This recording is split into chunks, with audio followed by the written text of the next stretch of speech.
What's up, guys? Welcome back to Newswave. Yesterday was an interesting one for Nintendo. They started out in the morning with what a lot of people saw as a troll announcement, and then closed out with a new mystery for us to attempt to unravel, with all kinds of theories flying around now, with something a bit out of the ordinary for them, with playtesting on the Nintendo Switch Online with some sort of big feature, but we'll go over all of that here today. Also, we are going to be talking about PlayStation Plus Extra and Premium. We now know the games, and some of them are actually pretty good going into Extra, and then some big classics that people have been requesting for quite some time heading into Premium. So if you guys enjoy these videos, make sure that like button helps out a ton. If you're new here to the Spawnwave channel, make sure you subscribe down below. And of course, members of the channel do get Newswave early. If you would like to learn more about that, click the join button down below this video. And we're going to start today with some retro news, this being for the original Nintendo, the NES, the NES. Do people say NES or NES? I always think NES because I'm thinking Nintendo Entertainment System, but I'm sure it can go back and forth depending on the group of friends or whoever, how they mention it. But either way, we do have a new accessory actually for the system, one that's taking advantage of a port that I don't really know what it's for, but you can see this posted up over on Twitter X. This is from 8-Bit Mod saying the NES Hub is now available to pre-order. Give your NES new abilities with up to 4 Bluetooth controllers connected through Blue Retro. Enable expansion audio and get ready for more through the 3 add-on ports with a plug-and-play kit. This going on that bottom serial port. Again, I don't really know what it's been there for. I'm sure that maybe there's some off-the-wall accessory that I didn't know about. I don't know if there's something out of Japan that fit in there or what. But it looks like they are taking advantage of it now, and it's funny because here it is coming in December 2024. It's a tick over $50. They have it up now for pre-order, and it's just, of course, now we come up with something for it. You know, I mean, the thing came out in the 80s. Here we are now in 2024 with some sort of new board for it that'll add Bluetooth and all kinds of other things with Wi-Fi. But if you want to check it out, links down below. It's just, what a time for retro gaming. Never ceases to amaze me. Also, we did get a release date for that STALKER trilogy coming to the Switch. There's even a full release date trailer that was issued, and we can see that here. And it is coming out October 31st for the price point of $39.99.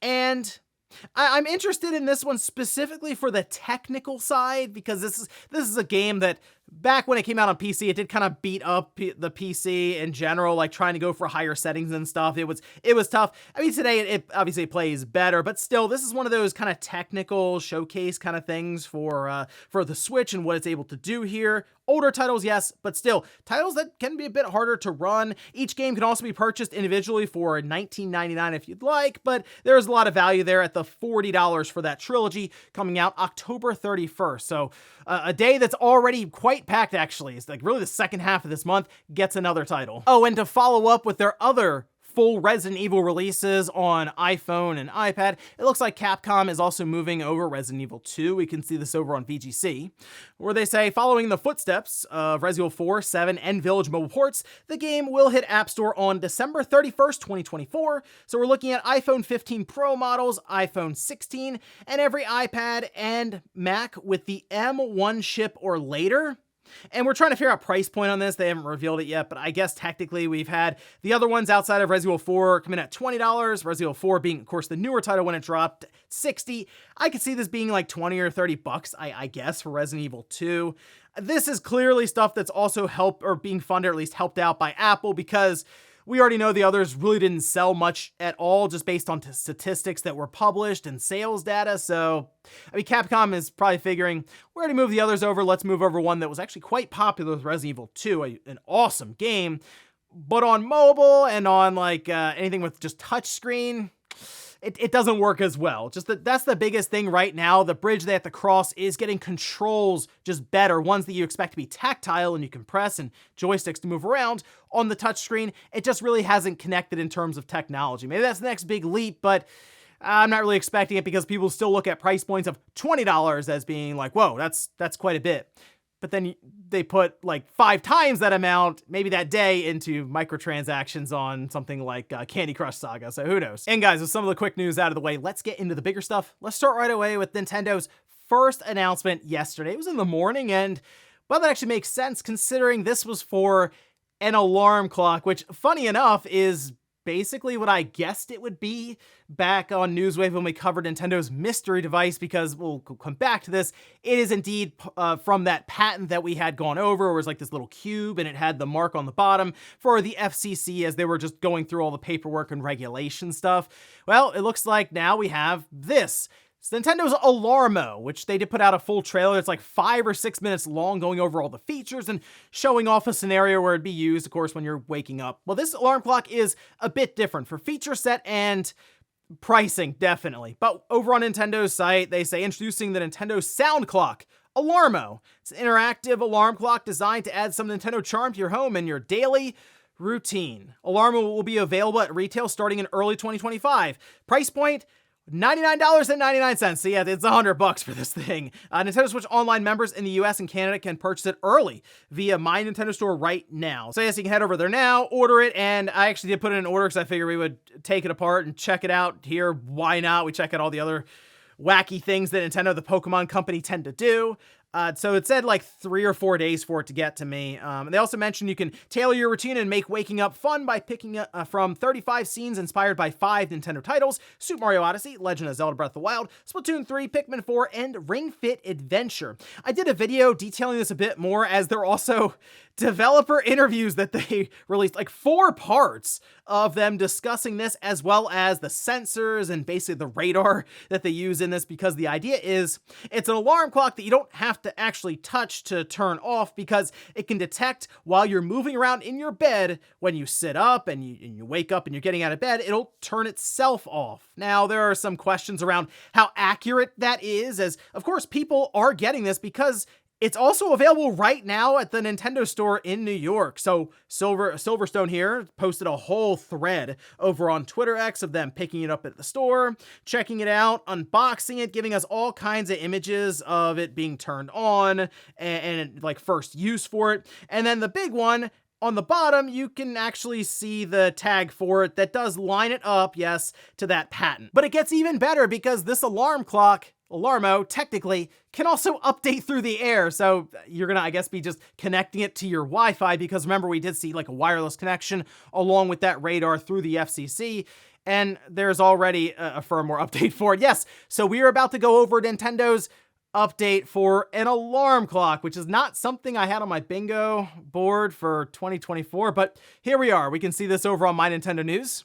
And this is the update 2.0.0. We have the patch notes, added moderate mode as a new mode option, added movement record as a new records feature, so it can actually record you as you're moving around, tell you how soundly you were when you were sleeping. They also have distance from bed can now be set to 20 inch to 50 centimeters max for queen and king size beds. You will have to check the system requirements, make sure it technically supports your bed size, and when check sensor zone is run, an estimated position of movement will now be displayed, and general system stability improvements to enhance the user's experience. Go ahead and take a shot at it to see how it stands up. It should be a bit more stable now, and hopefully that's the last time we really go in depth with any of the patch notes here, because what a weird announcement. I mean, it's an alarm clock that's $100 from Nintendo. Everyone's sitting, waiting in the wings for Nintendo to be like, hey, check us out tomorrow for your look at the next generation of the Nintendo Switch platform. And instead they show up with Alarmo. I mean, that's the most Nintendo thing to do. I don't know what to tell you.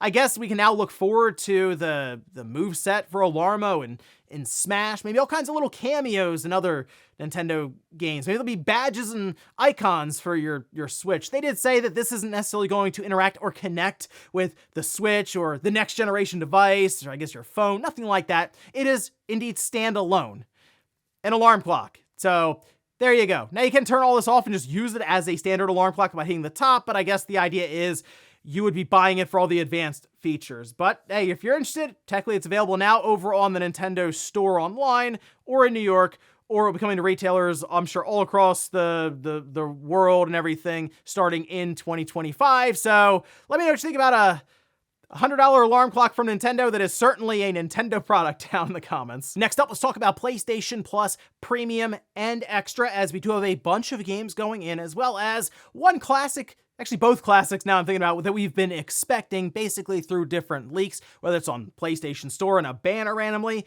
or even just through different ratings in like Korea and stuff. So we can see this over on PlayStation Blog. Starting at the top, these games will be available October 15th, so not too far next week. We have Dead Island 2, PS4 and PS5. That's actually a very fun game. If you haven't tried it and you already have Extra or Premium, I would recommend downloading it. It definitely has, I'd say, the melee combat down pat, and it has some, I'd say, some good comedy to it, really. It's very tongue-in-cheek. We have Two Point Campus, PS4 and PS5. The Dark Pictures Anthology, The Devil and Me, PS4, PS5. Gris, which people tell me all the time I should try this game, and I've never really gotten into it, but it's on the PS4 and the PS5. Maybe I'll give it a download and check it out. I also heard it's not a very long game, but it's a very pretty game, so maybe I'll give that one a look. Return to Monkey Island on the PS5. Ghostbuster Spirits Unleashed, that's the multiplayer asymmetric game, that's PS4 and PS5. Firefighting Simulator The Squad, PS4, PS5. Overpass 2 on the PS5. Tour de France 2023, PS4 and PS5. And then Tom Clancy's Ghost Recon Wildlands on the PS4, of course, also working through the PS5 backwards compatibility. That is a re-release into the service. Moving on to PSVR 2, as we do have a title here for PlayStation Premium. That's The Last Clockwinder. I'm not at all familiar with this one, but it is good to see them continue to add PSVR 2 games into the service, especially for someone who, well, has it and you really haven't used it much. At least there's something here for you to try out. Moving to the classics, though. Dino Crisis, PS4 and PS5.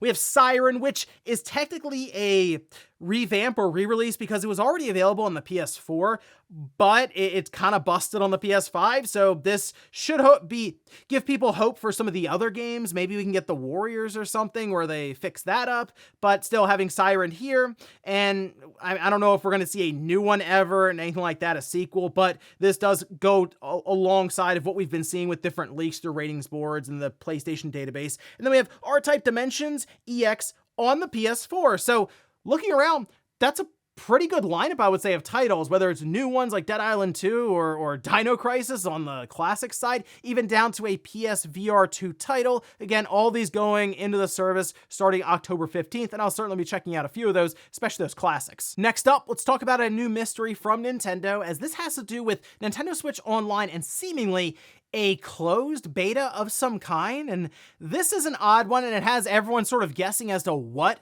we could be looking at here, and I do invite everyone down in the comments as we go through, let me know your best theories, because this is very much wide open as to what it could be. Let's take a look this over on Nintendo's official account, where they say we'll be performing a test related to a new feature for Nintendo Switch Online starting 8 a.m. Pacific on October 10th. Existing Nintendo Switch Online Plus expansion pack members will be able to apply to participate on a first-come, first-serve basis.